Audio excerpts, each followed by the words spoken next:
दरभंगा के प्रसिद्ध चिकित्सक डॉक्टर मृदुल शुक्ला ने एक प्रेस वार्ता करते हुए जानकारी दी जो प्रधानमंत्री आयुष्मान कार्ड योजना में आउटडोर सर्विस के लिए कोई व्यवस्था नहीं है, लेकिन मेरे यहाँ प्रतिदिन निःशुल्क आउटडोर सर्विस शुरू किया गया है, जिसमें गरीब और असहाय लोगों का इलाज किया जाएगा। साथ ही उनको दवाई पर 15% की छूट दी जाएगी और टेस्ट में 25% तक की छूट दी जाएगी। इस बारे में उन्होंने विस्तार से जानकारी दी। नमस्कार। आज मजदूर दिवस है। आज इस 1 मई के अवसर पे जितने भी हमारे भारतवर्ष में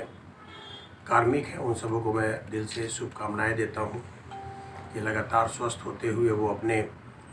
ज़िंदगी में अपने लक्ष्य को प्राप्ति हेतु जो अपना काम कर रहे हैं उस काम पे सभी कोई लगे रहें। आज के दिन मैं यह प्रेस कॉन्फ्रेंस बुलाया हूँ। मेरा एक सपना है, क्योंकि मेरी जन्म इस मिथिला की भूमि पे हुई है, तो भूमि पे पैदा होने के नाते इस जन्मभूमि की मेरे ऊपर कुछ कर्ज है। मैं उस कर्ज को निष्पादित करने के लिए अपना एक स्लोगन भी दिया कि मिट्टी का कर्ज मुझे चुकता करना है, मुझे कुछ न कुछ इस मिथिला की धरती पे कुछ देना है। तो मैंने स्लोगन दिया था कि मिट्टी का कर्ज चुकाऊंगा, मिथिला को नंबर 1 बनाऊंगा। उस ही पद्धति में आज 1 मई जो मजदूर दिवस के रूप मनाया जाता है, इसके अवसर पे मैं मिथिला वासियों को ही नहीं पूरे देशवासियों को अपने औकात के हिसाब से और अपने काबिलियत के हिसाब से मैं एक तोहफा देना चाहता हूं, जो छोटा सा ही है। मेरे भारतीय जनता पार्टी के शीर्षस्थ माननीय मोदी जी की सपना थी कि हर भारतीय हमारे देश में जितने भी जनता हैं सभी स्वस्थ रहें, और स्वस्थ होने के क्रम में उनकी इलाज की प्रक्रिया जो हो वो बड़ा अच्छे ढंग से हो, जिसके लिए उन्होंने आयुष्मान योजना को चालू किया। आज मैं उसी कड़ी में कुछ पार्ट्स मैंने एनालिसिस किया आयुष्मान योजना की पद्धति को, तो मैंने देखा है कि बहुत सारे हॉस्पिटल्स ऐसे हैं जो आयुष्मान योजना से जुड़े हुए हैं, लेकिन कुछ त्रुटियां आती हैं। मेरी भी हॉस्पिटल एक उसमें जुड़ी हुई है कि वैसे जो आदमी विकलांग हैं, जो विडो हैं, या जिनके परिवार के आदमी बहुत लंबे समय से यहाँ से बाहर हैं, खासकर वो जो हमारे देश की सीमा पे अपने आप को तैनात करके अपने जान प्राण की बाजी लगा के लोग वहाँ हम लोग सुरक्षित कर रखे हैं, उन सभी आदमियों को मैं आज एक गिफ्ट देना चाहता हूँ। वो गिफ्ट एक छोटा सा सौगात स्वास्थ्य के रूप में है कि मैं जितने भी मिलिट्री यानी कि सेना है, जल सेना हो, थल सेना हो, वायु सेना हो, साथ ही साथ जितना भी पैरामेडिकल फोर्स है, जैसे कि BSF है, इंडो तिब्बत बॉर्डर वाले जो सेनानी हैं, आसाम राइफल है, SSB है,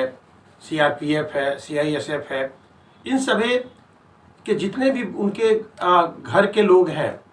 उन सभी घर के लोगों को, साथ ही साथ उनके जो खुद भी वो सेना पे के क्षेत्र में अपना योगदान दे पा रहे हैं, हम लोग सुरक्षित रह पा रहे हैं, तो उन सबों को मैं आज के दिन से दिनांक 1 मई 2025 से अपने दोनों ही hospital Rose the Medicity and IVF centre में, जिसके एक सिस्टम के कंसल्टेंट मेरी वाइफ है डॉक्टर गुंजन त्रिवेदी और दूसरे सिस्टम का कंसल्टेंट मैं खुद ही हूँ। इसके अलावा हमारे सिस्टम में और भी बहुत सारे जो कंसल्टेंट डॉक्टर हैं, उन सबों की सेवाएं जो आउटडोर के रूप में जो आयुष्मान योजना में नहीं है, मैं उस पार्ट की कमी को देखते हुए मैंने यह निर्णय लिया है कि इन सभी वर्ग के आदमी जिनका मैंने क्रमबद्ध ढंग से सबों का पेशा, जैसे चाहे वो विधवा हो या विकलांग हो और या फिर पैरामेडिकल फोर्स में हो, साथ ही साथ वैसे आदमी जो 70 साल से ज़्यादा उम्र के हैं, उन लोगों का कोई ये नहीं है कि राशन कार्ड के थ्रू ही कार्ड उन लोगों का इलाज होगा। उन लोग के लिए आयुष्मान योजना के तहत फ्री ऑफ कॉस्ट IPD के लिए कार्ड दिया गया है। OPD की समस्याएं होती थी, तो मैं उस OPD के पार्ट्स को सॉल्व करने के हेतु मैं मोदी जी की जो एक विशालकाय जो आकांक्षा है उनकी स्वस्थ भारत की, उसमें अपना योगदान देना चाह रहा हूं। उसी के मद्देनज़र मैं आज यह अनाउंस करता हूं कि जितने भी पारा मेडिकल स्टाफ्स हैं, पारा मिलिट्री के कार्मिक हैं, उनके परिवार के लोग हैं, जो मिलिट्री से हो, चाहे एयरफोर्स से हो, चाहे नेवी से हो, चाहे आर्मी से हो, और 70 साल से ऊपर के, और विकलांग और विधवा, इन सबों का ओपीडी की सेवा मेरे दोनों हॉस्पिटल में मुफ्त दी जाएगी। साथ ही साथ उनके अगर कार्ड नहीं बने हों और कार्ड बनाने की प्रक्रिया अगर उनके ऊपर लागू होती है तो उस कार्ड का यूटिलाइजेशन भी करके हम लोग उनके इलाज को आईपीडी में लेंगे। साथ ही साथ ओपीडी के से एसोसिएटेड जो भी कोई जांच और दवाई की प्रक्रिया होती है उसमें भी उन लोगों को विशेष रूप से उन लोगों का जो एक रिबेट्स और रियायत होता है वो हम लोग करके उन लोगों के इलाज करके उन लोगों को संपन्न बनाने की कोशिश करेंगे स्वास्थ्य के क्षेत्र में। बिहार पुलिस को भी आपने इसकी श्रेणी में रखा है क्या? नहीं, बिहार पुलिस इस श्रेणी में नहीं है, क्योंकि बिहार पुलिस को ऑलरेडी हमारे जब भी जितने भी बिहार के पुलिस कर्मी हैं वो लगभग अपने घर के इर्द गिर्द ही हैं, तो उन लोगों के इलाज में बहुत ज़्यादा परेशानियां नहीं होती है।